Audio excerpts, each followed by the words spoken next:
Hello students, कैसे हैं आप लोग। हमारे यूट्यूब चैनल जेके सर बायोलॉजी में आपका स्वागत है।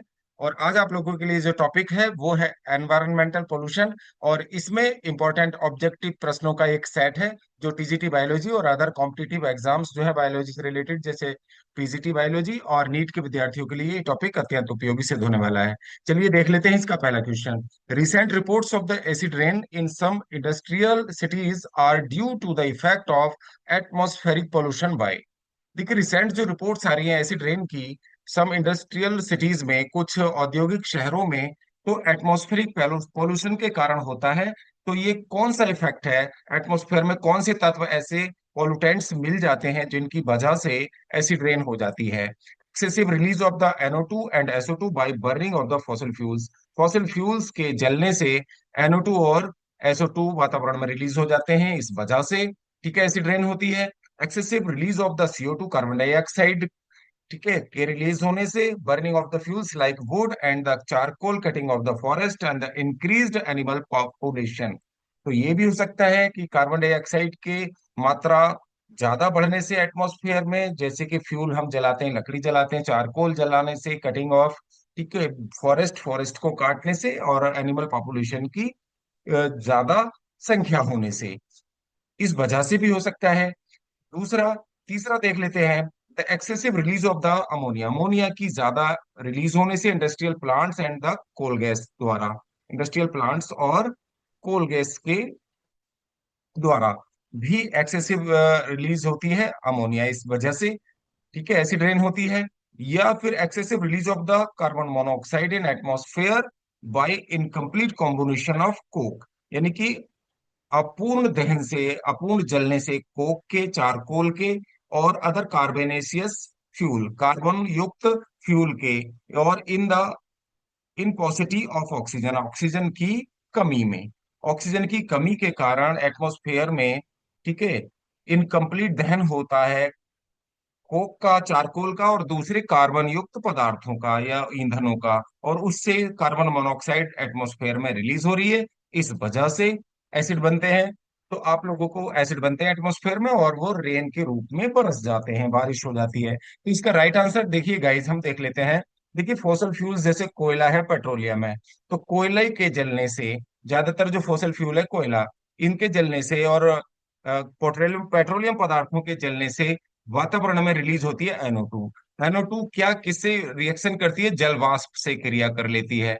और ये SO2 भी जल वाष्प से क्रिया कर लेती है। और जल वाष्प से क्रिया करने के बाद NO2 तो बनाती है HNO3, जो एक अम्ल होता है, ठीक है, एक एसिड है।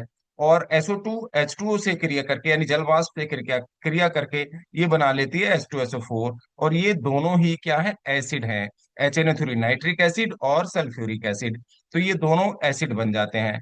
और यही फिर बरसात के रूप में, बारिश के रूप में बरस जाते हैं। सबसे पहली जो वर्षा थी न्यू अमेरिका के न्यूयॉर्क शहर में रिपोर्ट की गई थी, और तभी से ये अस्तित्व में आया कि एसिड रेन किस वजह से होती है। तो वातावरण में पॉल्यूटेंट्स के, यानी कि औद्योगिकीकरण के कारण हमारी जो विकास की आपाधापी है, अस्थायी विकास को, इसको अस्थायी विकास कह सकते हैं, टेम्परेरी डेवलपमेंट जो हम कर रहे हैं, इंडस्ट्रीज को बढ़ावा देके, पेड़ों को काट करके, तो उस वजह से हमारे एटमॉस्फेयर में पॉल्यूटेंट्स की मात्रा ज्यादा, ठीक है, आ जाती है। और उसी के कारण ये अम्लीय वर्षा जैसे खतरे हमारी दुनिया के लिए, दुनिया के सामने आ रहे हैं। चलिए देख लेते हैं, तो इसका राइट आंसर हो जाएगा गाइस फर्स्ट। नेक्स्ट देख लेते हैं। बायोलॉजिस्ट सेलिब्रेट सेलिब्रेट 5 जून है, 5 जून को बायोलॉजिस्ट जो है, जीव वैज्ञानिक, किस रूप में मनाते हैं, डार्विन के बर्थडे के रूप में, वर्ल्ड हाइजीन डे के रूप में, वर्ल्ड एनवायरनमेंट डे के रूप में, या वर्ल्ड पॉपुलेशन डे के रूप में। तो इसको जो मनाया जाता है वो मनाया जाता है वर्ल्ड एनवायरनमेंट डे के रूप में। चाहे देखिए बायोलॉजिस्ट हो या कोई भी हो, इसमें कंफ्यूज होने की जरूरत नहीं है। कई बार ये कंफ्यूजन हो सकता है कि भाई बायोलॉजिस्ट मना रहे हैं तो हो सकता है डार्विन के बर्थडे के रूप में मनाते हो इसको। ऐसा नहीं है, वर्ल्ड एनवायरनमेंट डे के रूप में ही इसको मनाया जाता है। विश्व पर्यावरण दिवस 5 जून को होता है, तो होता है, इसको समझ लीजिएगा। नेक्स्ट देख लेते हैं। Ultraviolet rays of the sunlight result in formation of carbon monoxide, sulphur dioxide, ozone या फ्लोराइड्स। तो इसका राइट आंसर हो जाएगा ओजोन। नेक्स्ट देख लेते हैं। Which of the following will not cause any atmospheric pollution. कोई भी इनमें से कौन एटमॉस्फेरिक पॉल्यूशन के लिए रेस्पॉन्सिबल नहीं है। Carbon dioxide, sulphur dioxide, carbon monoxide या हाइड्रोजन, तो इसका राइट आंसर हो जाएगा हाइड्रोजन। ठीक, कार्बन डाइऑक्साइड से पोल्यूशन होगा, सल्फर डाइऑक्साइड से भी होगा, कार्बन मोनोऑक्साइड से भी होगा। ठीक है, हाइड्रोजन से एटमॉस्फेरिक पॉल्यूशन नहीं होता है। नेक्स्ट देख लेते हैं, स्प्रेइंग ऑफ डीडीटी। डीडीटी का, ठीक है, स्प्रे करने पर क्रॉप्स पर, ठीक है, क्रॉप प्रोड्यूसेस पोल्यूशन, तो क्रॉप में किस प्रकार का पोल्यूशन हो जाएगा डीडीटी का स्प्रे करने से? सॉयल एंड वाटर पोल्यूशन होगा, air and soil, air soil and water pollution, air and the water only. तो सॉयल भी डीडीटी के प्रयोग से सॉयल भी पॉल्यूट होती है और वाटर भी। वो इसका रीजन ये है कि हमने खेत में डीडीटी का पाउडर छिड़क दिया, तो ये बायोडिग्रेडेबल नहीं होता है, सूक्ष्म जीव इसको डिग्रेड नहीं कर पाते आसानी से, तो ये काफी समय तक जमीन में पड़ा रहता है। फिर बरसात होती है और बारिश से ये पानी जो है, खेतों का पानी कहाँ चला जाता है? पॉन्ड्स में चला जाएगा। ठीक है, तो यहाँ खेतों में भी डीडीटी, मिट्टी में डाला तो डीडीटी यहाँ पर भी पॉल्यूटेंट के रूप में मौजूद रहेगा। और यहाँ से बरसात का पानी जब पौंड में चला जाएगा, तो ठीक है, तो पौंड को भी क्या करेगा? दूषित करेगा। तो हम इस तरह से कह सकते हैं सोयल एंड वाटर में डीडीटी की वजह से पॉल्यूशन होता है। नेक्स्ट देख लेते हैं, the major aerosol pollutant emission is present in the jet plane.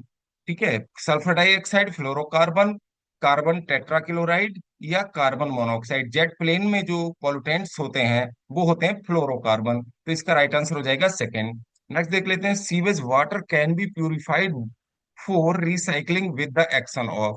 ठीक है, सीवेज वाटर जो होता है, वाहित मल जो होता है, ठीक है, इसको प्यूरिफाई, शुद्ध किया जा सकता है किसके? रिसाइकलिंग के एक्शन से। आपको बताना है aquatic plant, penicillin, micro organism या फिशेज, तो इसका राइट आंसर है माइक्रो ऑर्गेनिज्म के पुनर्चक्रीकरण से। ठीक है, उसको वाहित मल को शुद्ध किया जा सकता है। अब आते हैं, देखिए, gases commonly referred to as greenhouse gases. Greenhouse gases किन को कहा जाता है? मैथेन, नाइट्रोजन, कार्बन डाइऑक्साइड या NH3 को, इनको मिला के CO2, O2, NO2, NH3, इनको chlorofluorocarbon, carbon dioxide, ammonia and nitrogen. देखिए, क्लोरोफ्लोरोकार्बन को भी कहा जाता है, कार्बन डाइऑक्साइड को, लेकिन अमोनिया को नहीं कहा जाता, तो ये भी नहीं होता है ऑप्शन। फिर आते हैं, देखिए, carbon dioxide, chlorofluorocarbon, CFC। Chlorofluorocarbon को CFC भी कहते हैं शॉर्ट में, CFC, ध्यान रखेंगे इसको। और उसके बाद मैथेन और, ठीक है, NO2, नाइट्राइड। तो राइट आंसर हो जाएगा इसका fourth, carbon dioxide, methane, nitride और CFC, इनको ग्रीन हाउस गैसेस के नाम से जाना जाता है। नेक्स्ट है, देखिए, acid rain is mainly caused by increased concentration of. ठीक है, एसिड रेन जो होती है, किसकी कंसंट्रेशन एटमॉस्फेयर में बढ़ जाए तो होती है? ओजोन और डस्ट की, NO2 और SO2 की, CO, कार्बन मोनोऑक्साइड और carbon dioxide, NH3, SO3, which results from. तो राइट आंसर हो जाएगा NO2 और SO2। यही जल वाष्प से क्रिया करके क्या बनाती हैं? ठीक है, ये बनाएगी नाइट्रिक एसिड और ये बनाएगी सल्फ्यूरिक एसिड, H2SO4। तो राइट आंसर हो जाएगा दो। फिर आ जाए, देखिए, मिने माता डिजीज, जो मिनेमेटा डिजीज होती है, is a pollution related disease. ठीक है, ये एक प्रकार के पॉल्यूशन के कारण होती है। तो ये, इसका कौन सा कारण है बताना है। ऑयल स्पिलिट्स इन द सी।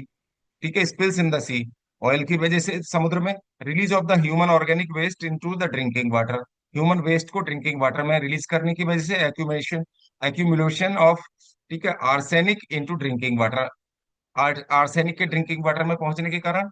या release of the industrial waste containing mercury into fishing water, मछली पकड़ने वाले वाटर में, जहां पे मछली पकड़ने की संभावना रहती है, ऐसे समुद्र में या ऐसे पानी में, मर्क्यूरी युक्त जो जो वेस्ट है, इंडस्ट्रियल वेस्ट है, उसमें अगर हम पानी में बहा देंगे, तो वो फिश में चला जाएगा, फिश के द्वारा ही, फिश के खाने से ही ये मिनामीटर डिजीज हो जाती है। ये की गई थी जापान के मिनेमाटा खाड़ी में, जब इंडस्ट्रियल वेस्ट उसके समुद्र के अंदर डाला गया तो उनको मछलियों ने खा लिया, और मछलियों को इंसानों ने खाया, तो वो मर्क्यूरी इंसानों के शरीर में आ गई।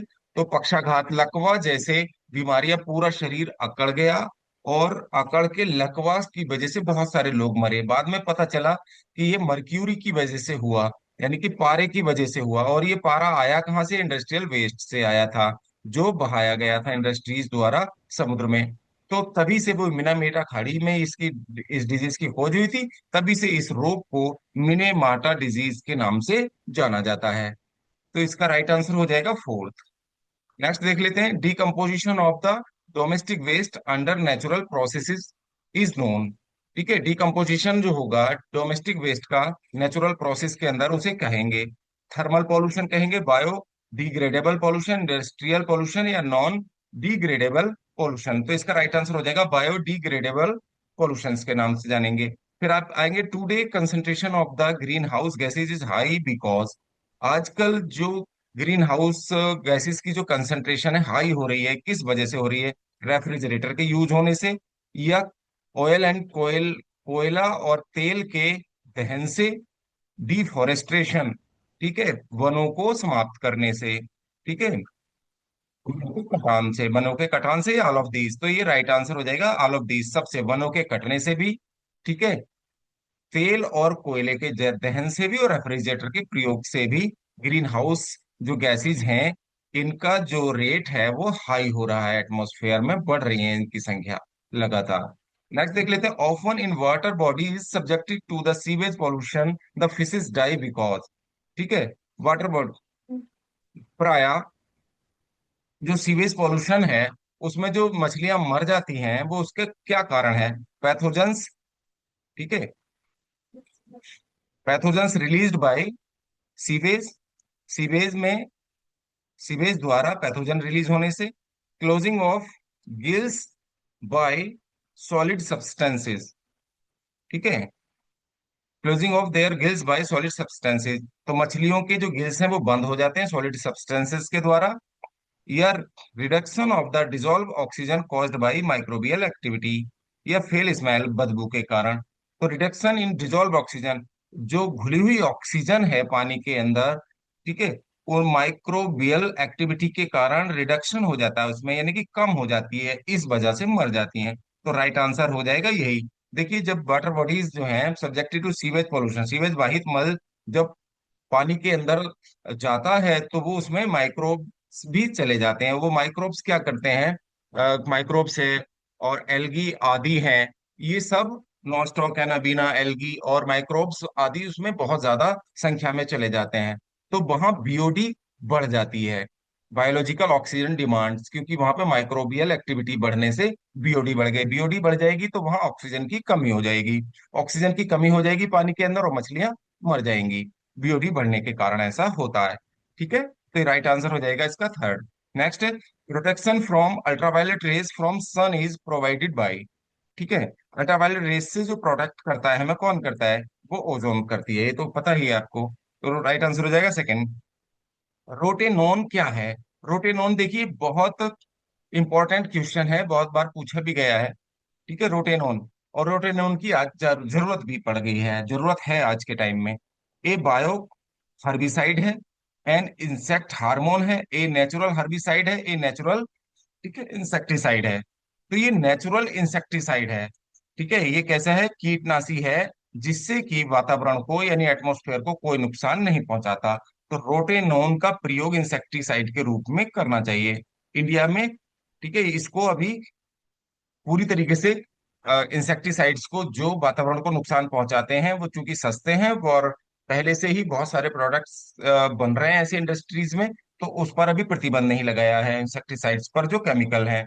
लेकिन रोटेनोन जो नेचुरल इंसेक्टिसाइड है, इसके प्रयोग को बढ़ावा देना चाहिए, जिससे कि एटमॉस्फेरिक पॉल्यूशन ना हो। तो ये नेचुरल इंसेक्टिसाइड होता है रोटेनोन, इसको ध्यान रखेंगे। अब बता देखिए, the Taj Mahal is threatened by, Taj Mahal को सबसे ज्यादा खतरा किससे है? क्लोरीन से, सल्फर डाइऑक्साइड से, ऑक्सीजन से, या हाइड्रोजन से?